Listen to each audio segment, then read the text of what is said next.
Friends, welcome back my channel educational point. देखिए, आखिरी के कुछ दिन बचे हुए हैं। उस दिन में आप जितने भी आप साइंस से रिलेटेड, मैं अभी तक एक भी वीडियो नहीं डाली थी, इसलिए मैं आज साइंस से वीडियो अपलोड कर रही हूँ। और ये वीडियो आपको सुबह सुबह 4 बजे मिल रही है। सोच सकते हैं कि आपके लिए ये मेहनत था।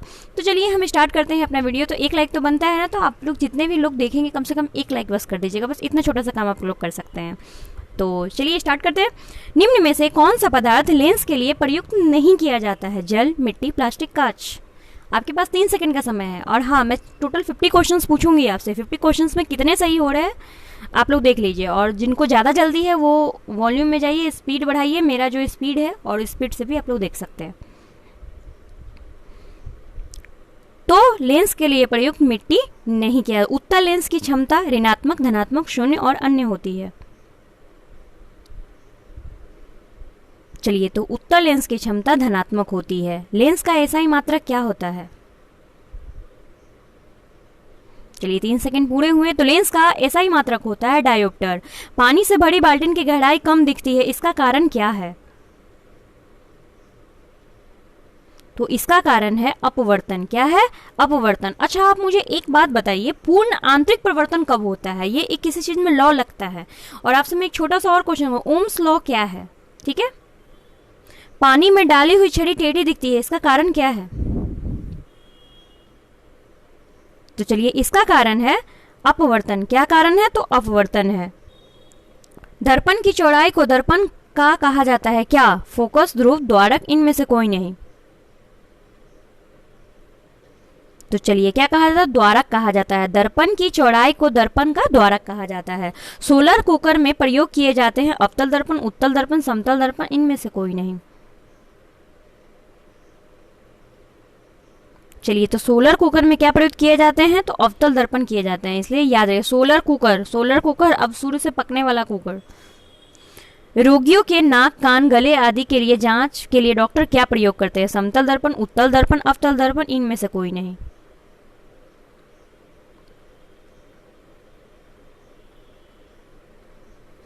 तो अवतल दर्पण करते हैं। कौन सा? हीरा का अपवर्तनांक क्या है? ये क्वेश्चन बहुत बार पूछे जाते हैं और पीएच मान से भी रिलेटेड क्वेश्चन एक न एक आता ही है। तो 2.42 है। मोटर गाड़ी के चालक के सामने अवतल दर्पण, समतल दर्पण, उत्तल दर्पण, अन्य दर्पण क्या लगा रहता है? तो मोटर गाड़ी के चालक के सामने उत्तल दर्पण का प्रयोग किया जाता है। टॉर्च से किस प्रकार का प्रकाश पुंज की प्राप्ति होती है? समांतर प्रकाश पुंज, सुश्रुत प्रकाश पुंज, अपस्फीत प्रकाश पुंज, सभी कथन सत्य है। तो टॉर्च से संसृत प्रकाश पुंज प्राप्त होती है। सामान्य नेत्र की रेटिना पर बनने वाला प्रतिबिंब क्या है? आभासी एवं सीधा है, वास्तविक एवं सीधा है, वास्तविक एवं उल्टा है, आभासी और उल्टा है। तो चलिए आइए जानिए इसका आंसर क्या होता है। तो इसका आंसर होता है सामान्य नेत्र की रेटिना पर बनने वाला प्रतिबिंब वास्तविक और उल्टा है। कौन सा है? तो वास्तविक और उल्टा है। नेत्र लेंस में समायोजन की क्रिया क्या होती है? तो ये होती है सिलियरी पेशियों द्वारा। किसी नेत्र का निकट बिंदु कितना है? तो किसी नेत्र का निकट बिंदु है हमारा 25 सेंटीमीटर, यानी कि 25 सेंटीमीटर एक मिनिमम दूरी तय की गई, जिससे क्या है आप सामान्य दृष्टि वाले इंसान देख सकते हैं। आंख की पुतली किस प्रकार कार्य करती है? तो आंख की पुतली परिवर्ती द्वारक की भांति कार्य करती है। मछलियों में उत्सर्जी पदार्थ क्या है? एमिनो अम्ल है, यूरिक अम्ल है, यूरिया है, अमोनिया है। तो मछलियों में उत्सर्जी पदार्थ अमोनिया है। पौधे में आवश्यकता से अधिक जल की क्रिया किस प्रकार बाहर निकाले जाते हैं? अवशोषण, वाष्प उत्सर्जन, प्रकाश संश्लेषण। देखिए, मैंने फिजिक्स करा दिया, अब मैं बायो करा रही हूँ और थोड़ी देर में मैं केमिस्ट्री कराऊंगी। इसलिए पूरे साइंस के आपके जितने भी इंपॉर्टेंट क्वेश्चन बन सकते हैं बस वही है। तो ये वाष्पोत्सर्जन है। निम्न में से प्रकाश संश्लेषी का अंगक किसे कहते हैं?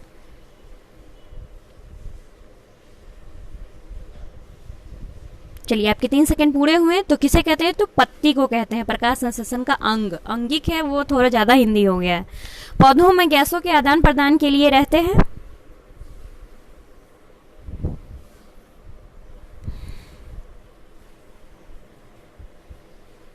तो पौधों में गैसों के आदान प्रदान के लिए रंध्र रहते हैं। फेफड़ा का आकार होता है? तो चलिए, फेफड़ा का आकार होता है शंक्वाकार यानी शंकु की तरह। भोजन के पाचन किस प्रकार की अभिक्रिया है? तो भोजन का पाचन उपचयन की अभिक्रिया है। हार्मोन शब्द का नामकरण किसने किया था?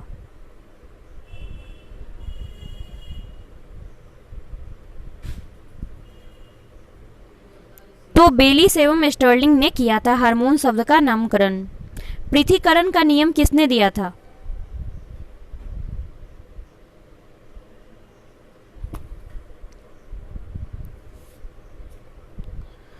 तो मेंडल ने दिया था पृथक्करण का। अच्छा, मेंडल ने एक और चीज दिया था, मटर के पौधे का बताइए, तो मुझे बता सकते हैं कि किसने दिया था?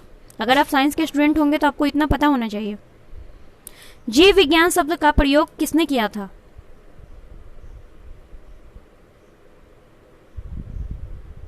तो जीव विज्ञान का प्रयोग लैमार्क तथा ट्रेविनस ने किया था। जीव विज्ञान के जनक नाम से किसे जानते हैं, यानी कि जीव विज्ञान के जनक कौन है?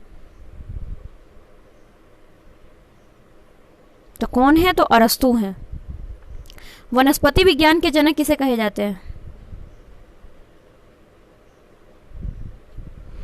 तो वनस्पति विज्ञान के जनक है थियोफ्रेस्टस हैं। बॉटनी शब्द की उत्पत्ति किस भाषा से हुई थी? तो बॉटनी शब्द की उत्पत्ति ग्रीक शब्द से हुई थी। फाइकोलॉजी में किसका अध्ययन किया जाता है? तो फाइकोलॉजी में शैवाल का अध्ययन किया जाता है। पर्यावरण के अध्ययन जीव विज्ञान की शाखा के अंतर्गत किया जाता है।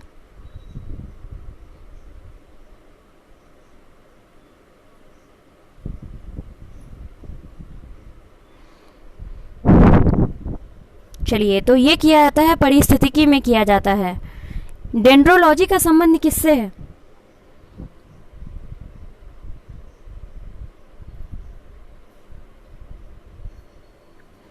तो झाड़ियों के अध्ययन से है। पुष्पों का अध्ययन क्या कहलाता है?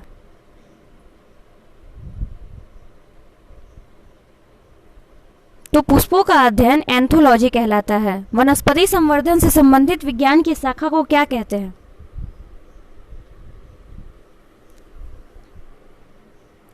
तो हॉर्टिकल्चर कहते हैं। क्या कहते हैं? हॉर्टिकल्चर कहते हैं। स्पर्मोलॉजी में किसका अध्ययन किया जाता है?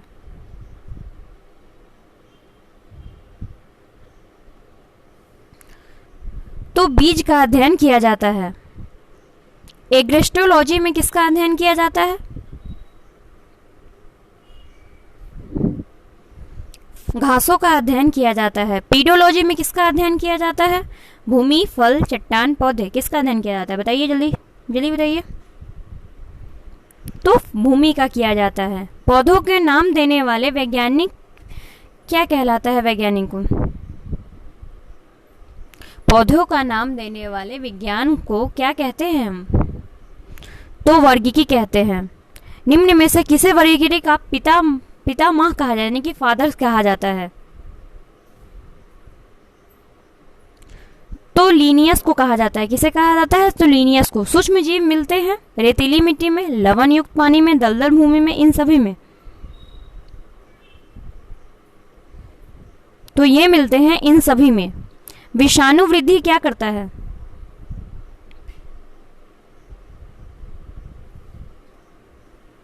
तो जीवित कोशिका में रहता है। विषाणु वृद्धि जीवित कोशिका में करता है। चलिए हम केमिस्ट्री पे चलते हैं। तो ये केमिस्ट्री से क्वेश्चन है। निम्न में से कौन ऑक्सीकरण नहीं है?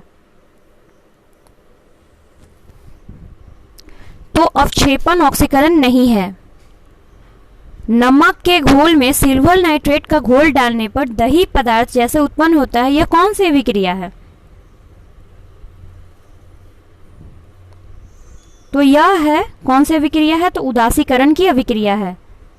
संक्षारण किस प्रकार की अभिक्रिया है? देखिए, अगर आपको वीडियो क्वालिटी साफ नहीं है तो 360 पर करके देखेंगे। अगर आपको ज़्यादा फास्ट सुनना है तो 1.75 का सेटिंग आता है प्लेबैक, वहाँ जाएंगे आप, प्लेबैक से सेटिंग फास्ट कर कर देख सकते हैं। इससे आपका जल्दी रिवीजन होगा। तो उपचयन की संचारण की किस प्रकार की अभिक्रिया? तो उपचयन की अभिक्रिया है। किस रासायनिक अभिक्रिया में ऑक्सीकरण के अनुपात को बढ़ाना क्या कहलाता है? तो यह कहलाता है उपचयन की अभिक्रिया। निम्न में से कौन से अभिक्रियाओं में युग हमेशा साथ साथ रहते हैं? संयोजन एवं विघटन, अवक्षेपण एवं विस्थापन, उदासीकरण विस्थापन, ऑक्सीकरण एवं अवकरण। तो उदासीकरण और विस्थापन।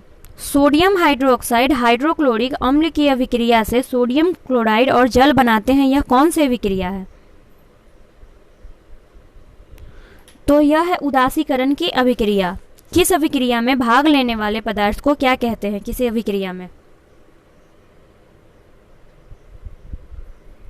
तो अभिकारक कहते हैं। श्वसन किस प्रकार की अभिक्रिया है?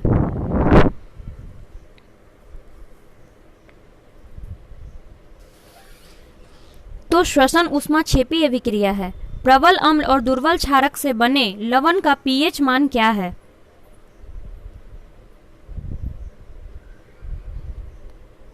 तो लवण का पीएच मान 7 से कम है। क्षारक को जल में घोलने से पर क्या मुक्त होते हैं?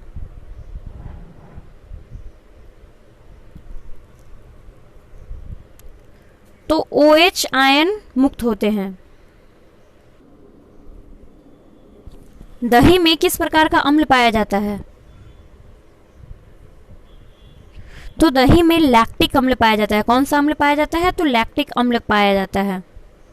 किसी अम्ल में मुख्य रूप से एक परमाणु अवश्य मौजूद रहता है जो धातु से विक्रिया कर एक गैस उत्पन्न करता है।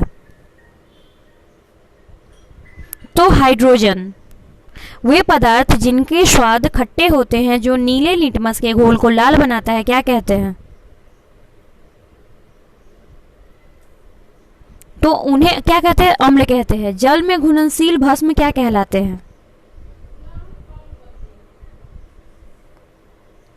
तो क्षार कहलाते हैं। निम्न में कौन सा प्रबल अम्लीय है? तो प्रबल अम्लीय है, पीएच का मान 0 होता है। अच्छा, मेरे तरफ से आपको एक क्वेश्चन है छोटा सा। वो क्वेश्चन है कि आप मुझे पीएच मान नमक का, नींबू का, मतलब जितने भी पीएच मान आपको याद है वो कमेंट बॉक्स में आप लिखोगे ताकि दूसरे बच्चे को भी सहायता मिल सके। लिटमस रंजक बैंगनी रंग का होता है जो निकाला जाता है। लाइकेन। शुष्क बुझा हुआ चूना पर क्लोरीन गैस कौन सा पदार्थ बनाता है?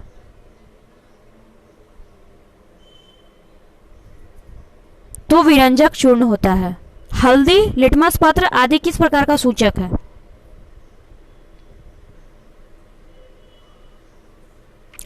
तो प्राकृतिक है। अपच का उपचार करने के लिए कौन सी औषधि का उपयोग होता है?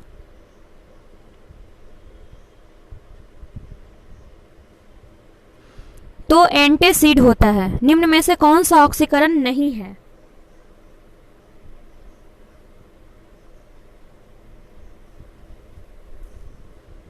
तो अवक्षेपण क्या है? ऑक्सीकरण नहीं है। तो चलिए हम इसी के साथ आपसे विदा लेते हैं। आई होप कि आपने मेरे इस क्लास को एंजॉय किया हो, और एंजॉय किया हो तो लाइक इट।